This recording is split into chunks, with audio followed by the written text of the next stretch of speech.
এই যে এখন বাজে, ঘড়িটা দেখা যাচ্ছে না এখান থেকে, রাত 11:05। তুই কী করতে আসিস ওটা 11টা বাজলে আমার বাড়িতে? তোকে দেখতে। আমার মধ্যে কি এমন আছে এত কি সুন্দর দেখতে আমি? তুই সারাদিন ব্যস্ত মানুষ, প্রধানমন্ত্রী, বাইরে বাইরে ঘুরে বেড়াস, তাই রাত তো রোজ আমার সাথে দেখা করার মতন আছেই বা কি, তো রোজ আমার সাথে দেখা করতে হবে? আমার তো একটাই পিসি। কেউ এত পিসি ভক্ত নেই যে রোজ পিসির সাথে দেখা। তোর মতলবটা বল। চকলেট খাবি কি? না, আবার চকলেট নিয়ে এসছে হাতে করে। ভাড়মে যা। এটা আবার কি চকলেট? ডেয়ারি মিল্কের ওরিও? ইস, দূর দূর অব্দি খাই না। আমার ওরিও সিল্ক। আমাকে খাওয়াতে হলে ফ্রুট অ্যান্ড নাট নিয়ে আসবে। আমাকে বাড়িতে আমি বড় লোকস।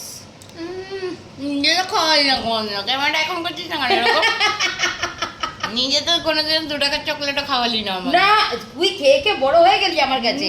তাহলে আবার আমাদের বাড়ি দই চুরি করে খেয়েছিস, চায়ের পাউডার দুধ চুরি করে খেয়েছিস, কত খাবি রে? সেটা আমার ঠাকুমার ভূতেরটা চুরি করে খেয়েছি। ঠাকুমার তোর ভূত? কি? ঠাকুমার ভূত বলে কিছু নেই। বলো ঠাম্মা। যেটা ঠাকুমার আর ভূতে সেটাই আমার। হ্যাঁ এক রোজ আসবে, এতগুলো করে খাবার নিয়ে আসবে সঙ্গে করে, চিপস, চকলেট, তারপর কি শেক। যদি খাবার সঙ্গে নাও থাকে অনলাইনে অর্ডার করবে। রাত 1:30 2টার সময় বাড়িতে সুইগির ছেলে আসে। আমি অত্যন্ত ভালো একটা মেয়ে। এক মারবো নিজে যেন খায় না। তুই যদি এখন আমার সাইডে বসে বসে খাস তাহলে তো আমার লোভ লাগবে, তখন তো আমি অল্প একটু আধটু খাবোই। কি না রাত 2টা 2:30 অব্দি বসে আমার বাড়িতে খাবার খাবে? কি 2:30 3টার সময় বাড়ি যাবে কেন? কিসের জন্য রে? তোর একার বাড়ি এটা? তাহলে আর আমার ভাই নেই, বোন নেই? আমাকে ভূত ছোট বউ বলে, এটা আমারও বাড়ি। বা এখান থেকে ভূত ছোট বউ বলে তো কি আছে? ছোট বউকে তার মেয়ে মানছে না। আমি তোকে মা হিসাবে একদম, প্লিজ ডোন্ট কেয়ার। এরকম মা আমার চাই না। আমি তোকে একদমই মা হিসাবে মানছি না। চিন্তিতে নেই, কিরকম অসভ্য ক্যামেরাটাকে ধরে রেখেছিস, খেতে বসেছি আমি। খা, তুই এসছিস কি করতে তুই সেটা বল। তোর 11টা বাজলে আমার বাড়িতে দাঁড়া, মা আগে কথা বলে নিক তার ভাইয়ের সাথে ভালো করে। বলে না, তুমি বলো না, তো বলা হলে বলো তখন। হয়ে গেছে তোমার শেষ? তোর 11টা বাজলে কি কাজ আমার বাড়িতে? আমার অনেক ইম্পর্টেন্ট কাজ রয়েছে ওর সাথে আলোচনা করার জন্য, এটাই হচ্ছে রোজ আইডিয়াল তোর টাইম। কিছু না কিছু আলোচনা থাকে আমার সাথে। আমি আবার থেকে পয়সা চার্জ করবো প্রত্যেকটা মতামত দেওয়ার জন্য। এই ছাড় তো। তোকে তো তোর লাইফের একটা জিনিস এই যে ওকে এত খাওয়াচ্ছে, এত নিজেই বলছে, অন্য কেউ হলে আমাকে ফোন করে ডেকে এরম বলবে কোথায় পাওয়া যায় এরম ভাইজি, আমারও চাই। সবাই আমার লাইফে দেখি সবাই এরকম পেয়েছে যে লোক তাকে খুঁজে বেড়ায়। হ্যাঁ। তুই একটা কথা বল, তোর লাইফের এরকম একটা ডিসিশন বল যেটা তুই আমার থেকে আলোচনা না করে একা একা নিতে পেরেছিস। নিয়ে নিত তো। কেন? নিজে কিছু নে, হয়ে গেল তো বিয়ের বয়স। তুই তো বিয়ের শাদী করবি না, তো আমি কি বলেছি নাকি আমি তো ফ্রি কনসালটেশন? তোকে কোনো কাজে তো আসতে হবে। আমি এরকম কাজে আমি আসতে চাইছি না।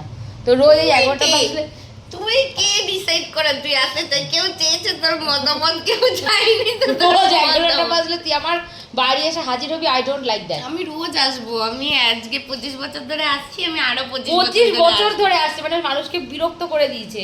এরকমও যদি ওকে বলা হয় আসবি না আজকে, আমি ভালো লাগছে না আজকে আসিস না, তাও আসবে। দাদা বলছে চুটি কন্টেন্ট তাও আসবে।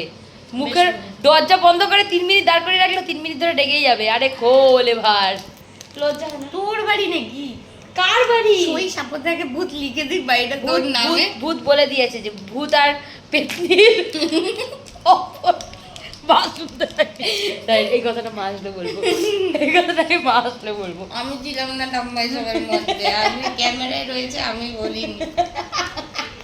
ভূত আর দিদার অপরম মানে ফিউচারে আর কি, তাদের যখন প্রেজেন্স থাকছে না তখন ওটা আমার। শোন, কি বলে ওটাকে ভাষায় বল না, মানে আমাদের অপরিবর্তে ওটা তো। হ্যাঁ অপরিবর্তন, ওটাকে একটা কি ল্যাঙ্গুয়েজ বাংলা ইউজ করে, যাই হোক আমি খুব অশিক্ষিত। আমার কথাটা শোন ভালোভাবে। এই যে আমি 25 বছর ধরে আসছি, তোর বিরক্তি লাগছে তো?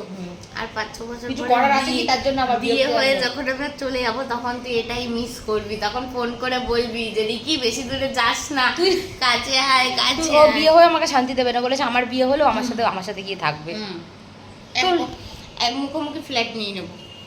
কোনো দরকার নেই, এখানে মুখোমুখি বাড়ি হয়ে আমি 30 বছর ধরে শান্তি পাচ্ছি না, ও মুখোমুখি ফ্ল্যাট নেবে। আমি ছাড়বো না, তুই কি ছিঁড়ে নিবি? তুই কোন সেরকম পেট নিয়ে আমার গলা ঝুলেছিস? কোন ওজা দিয়ে ঝাড়াতে পারবো তোকে আমি? ওই কন্টেন্ট করে আপনারা লাইক কমেন্ট শেয়ার করুন, তাহলে টাকা পেলে যদি আমাকে শেয়ার দেয় তাহলে আমি আজও বন্ধু। টাকা আসলে আমি সবার আগে এই বাড়ি ছেড়ে ওর থেকে দূরে চলে যাবো। এই যে ভূত, আমার বাবা হচ্ছে ভূত, আর যাকে কি বললি তুই পেতনি? আমি বলিনি, আমি বলিনি। তোমাকে পেতনি বললো, বললো ভূত আর পেতনি। হ্যাঁ, ভূতের ওয়াইফ বাবাকে পেতনি। ভূত ডাকে। তা আমি বললাম, তোর বাবা যদি ওর ভূত হয় তাহলে আমি তো পেতনি হবো। তো তোমার তাতে কোনো প্রবলেম নেই? না, না, আমার কোনো problem নেই। দে লাভ মি, তুই তুই কালসাপ, দুধ কলা দিয়ে ও কালসাপ। রোজ 11টা বাজলে চলে আসে, তুমি কিছু বলতে পারো না? হ্যাঁ, না, তোমার অসুবিধা হয় কোনো? তো তোদের ব্যাপার, আমি আর কি বলবো? তুমি বলবে যে 11টা বাজলে আসবি না। আচ্ছা, ঠিক আছে, 12টা বাজলে আসবো। বলে দিলাম 11টা বাজলে আসবো। 12টা বাজলে আসবো। 12টা বাজলে আসবো। গাড়ো বাজলে আসবো বা 10 আমার ভালো লাগছে না, আবার আমার টাকা পয়সা হলে আর প্রথম টার্গেট এটাই, আমি এই বাড়ি ছেড়ে না তোর থেকে দূরে কোথাও যাবো। হ্যাঁ, তোমাকে ডাকছিলাম না।